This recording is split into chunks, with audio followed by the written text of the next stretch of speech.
આપણા વાળાને આળસ બહુ ચડે. જો મફતનું મળતું હોય તો કોઈને સેજે મહેનત કરવી. એટલે કહેવાનું કે આવી આળસ વૃત્તિ જે આપણામાં આવી ગઈ છે એને લઈને આખો દેશ દુઃખી થતો હોય. ઘણીવાર ઘરમાં 4-5 સભ્યો હોય, દેરાણી જેઠાણી સાસુ વહુ બધા, પણ કોઈ કામ કરવા રાજી નહીં. ઓલાને એમ કે ઓલા કપડાં ધોઈ નાખશે ને ઓલાને એમ કે ઓલા હાવ નવરા બેઠા બેઠા ટીવી જોવે પણ કપડાં ધોવે નહીં, વાસણ ઉટકે નહીં, રસોઈ કરે નહીં. આવું આળસુ શું કરવા થવું ભાઈ? કાંઈક કરો તો કોક રાજી થાય. એટલે અમારા સાધુને તમારે ધન્યવાદ દેવા જોઈએ. આવડા હાવ બેઠા રહીને તો 3 ટાઈમ રોટલા મળે એવું છે. આ તોય મહેનત શું કરવા કરે ભાઈ? સમાજ માટે. હાવ નવરા બેસે તો આને કોણ ના પાડે? જો આને નહીં કાંઈ કોઈના મરણમાં જવાનું, નહીં કોઈના પરણમાં જવાનું, નહીં કાંઈ છોકરા પરણાવવાના, નહીં કાંઈ ધંધો કરવાનો, નહીં કાંઈ લેણ ને નહીં કાંઈ દેણ. હાવ નવરા બેસે તો એને ખાવાનું ને હોવાનું આરામથી મળે. કયો પણ તોય તે રાત દાડો સંતો મહેનત સમાજના સુખ માટે કરે છે. અને એટલી વાત તમને હું ચોક્કસ કહીશ કે કોઈ એમ કહેતું હોય કે ભાઈ સંતો શું કરે, તો સંતો જેટલું આ સમાજનું કામ કરે છે એટલું બીજું કોઈ ન કરી શકે. અત્યારે આ હજારો માણસો તમે જો આ સભા મંડપ અકડે ઠઠ ભરાઈને બેઠો છે. આટલો સમાજ અટાણે જગતના વિચારોને શાંત કરી ભગવાનમય થઈ ભગવાનની કથા સાંભળી જીવનમાં કાંઈક સુધારા કરશે. આ કથા દ્વારા 2 ભાઈઓના અબોલા બંધ થઈ જશે ને બોલતા થશે. આ સમાજની સેવા નથી ભાઈ? કોઈ દેરાણી જેઠાણીનો સંપ થશે, કોઈ વડીલોની માતા પિતાની સેવા કરતા થશે, કોઈ સાસુ સસરાની સેવા કરતા થશે. આ સમાજની સેવા છે. અને એટલા માટે આળસ છોડી અને આપણે કામ કરવું. રામમાં બિલકુલ આળસ નથી, પ્રમાદ નથી. પોતાના અને પારકાને દોષને જાણનારા છે. અને આવા ગુણ હોવાથી પિતા અને પ્રજાને રામ બહુ વાલા છે. સદગુણથી રામ વાલા છે. સૂર્યની જેવા રામ શોભી રહ્યા છે. અને આવા ગુણિયલ રામને જોઈ અયોધ્યાની ભૂમિ પણ ઈચ્છા કરતી હતી કે અમારી અયોધ્યાની ગાદી ઉપર રામ આવે.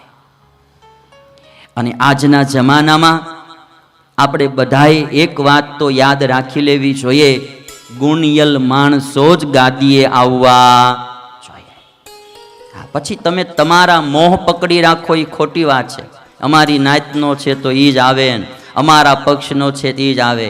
હું તો એવા મતનો માણા, દિલ્હીની ગાદી હોય તોય ભલે, ધર્મની ગાદી હોય તોય ભલે, એ ગાદી ઉપર બેસનારી વ્યક્તિ ગુણિયલ હોવી જોઈએ, સંસ્કારી હોવી જોઈએ, ધર્મજ્ઞ હોવી જોઈએ, ભક્તિમાન હોવી જોઈએ, વૈરાગ્યવાન હોવી જોઈએ. અને એ વ્યક્તિ ત્યાગવાળી હોવી જોઈએ, એનામાં નીતિમત્તા હોવી જોઈએ, ઉદારતા હોવી જોઈએ. આવી વ્યક્તિ જ એક ગાદી ઉપર શોભી શકે, બીજાનું કામ નથી ભાઈ. અને જો કોઈ એક સારો ગુણિયલ વ્યક્તિ દિલ્હીની ગાદી ઉપર આવે તો આખો ભારત દેશ સુખી થાય. અને એમ કોઈ બી ધર્મની ગાદી ઉપર સારો વ્યક્તિ આવે તો એનો આખો સંપ્રદાય સુખી થાય. ગુણિયલ વ્યક્તિ આવવા જોઈએ. આજ રામને ગુણિયલ જોઈ બધાને આનંદ થાય છે. અને રામના ગુણ જોઈને બધાને પ્રીતિ રામમાં થાય છે. અને એવા ગુણિયલ રામ હતા ને, એટલા માટે તો તમે આમ જુઓ ને તો એ રામચંદ્ર ભગવાન, એમના ગુણો આજ દિવસ સુધી ગવાતા આવે છે. રામચંદ્ર ભગવાનમાં બધાને પ્રીતિ હતી એટલે ભગવાનના ગુણ આજ દિવસ સુધી ગવાતા આવ્યા છે. અને આજ સમાજ હજી બી રામના ગુણો ગાતો રહ્યો છે. દશરથ રાજાએ નક્કી કર્યું કે આવા ગુણિયલ રામ છે તો મારે રામને ગાદી ઉપર બેસાડી દેવા. મંત્રીઓની સભા બોલાવી, પોતાની વૃદ્ધાવસ્થાની વાત કરી કે હવે મારે વૃદ્ધાવસ્થા આવી ગઈ છે એટલે મારે હવે રામને ગાદી સોંપી દેવી છે. તુલસીદાસજી એવું લખ્યું કે એક દિવસ દશરથ રાજા અરીસો લઈ અને આમ પોતાનું મોઢું જોતા હતા અને મુગટ હરખો કર્યો અને પછી આમ જોયું ત્યાં અહીંયા કાન પાસેના વાળ થોડા સફેદ થયેલા દેખાણા. એટલે દશરથ રાજાએ નક્કી કર્યું કે હવે મારા વાળ સફેદ મળ્યા થવા, મારે હવે ગાદી મારા દીકરાને સોંપી દેવી જોઈએ. આપણે બધાએ થોડું થોડું અરીસામાં જોતું રહેવું. એવું લાગે તો પછી છોકરાઓને ગાદી સોંપી દેવી. જોઈ વિચારીને સોંપી. એમ લાગે કે સીધું આ કેમ છે, પ્રગતિ કરે એમ છે તો સોંપવું. અને એવું લાગે કે ભાઈ આ છોકરાઓને સોંપશું તો ઊંધું નાખશે તો ન સોંપતા. એવું હોય. અમારે એક દી અમે ગાડીમાં જતા હતા ને, તે એક ભાઈ કહેતા હતા કે પછી હવે કે ટાઈમ આવે એટલે કે છોકરાઓને સોંપી દેવો જોઈએ વ્યવહાર. અને કે પછી હું આપણે પકડી રાખવો કે બહુ લાંબો ટાઈમ. તે બીજા ભાઈ પડખે બેઠા એ કે પણ હોયપા જેવા હોવા જોઈએ ને, તમારે હારા છોકરા એટલે વાતું આવડે કે. એટલે આ પાછું ફરક પડે. અમુકને સારા દીકરા હોય, ડાયા હોય, પિતા વ્યવહાર સોંપે તો એ વ્યવહારને સંભાળી લે, વળી પાછી માન મર્યાદા રાખે, ગુણ રાખે, બાપુજીની મર્યાદા રાખે અને ધંધામાં પ્રગતિ પણ કરે. આવા ગુણિયલ દીકરા હોય તો એને ટાઈમે સોંપી દેવું. આપણા કરતા એ વધારે સારું કરે. અને એવું લાગે કે ભાઈ આની આદતો સારી નથી, સ્વભાવ સારા નથી, આળસુ છે, આ નહીં ધંધો સરખો ચલાવી શકે કે વ્યવહાર નહીં સરખો ચલાવે તો ન સોંપવો.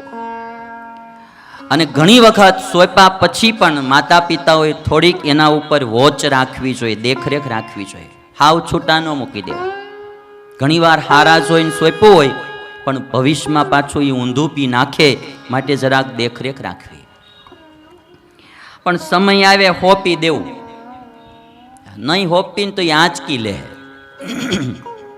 આ ક્રિકેટમાં એવું હોય, પછી રન ન થતા હોય એટલે સ્વેચ્છાથી સંન્યાસ લઈ લેવાનો હોવો જોઈએ.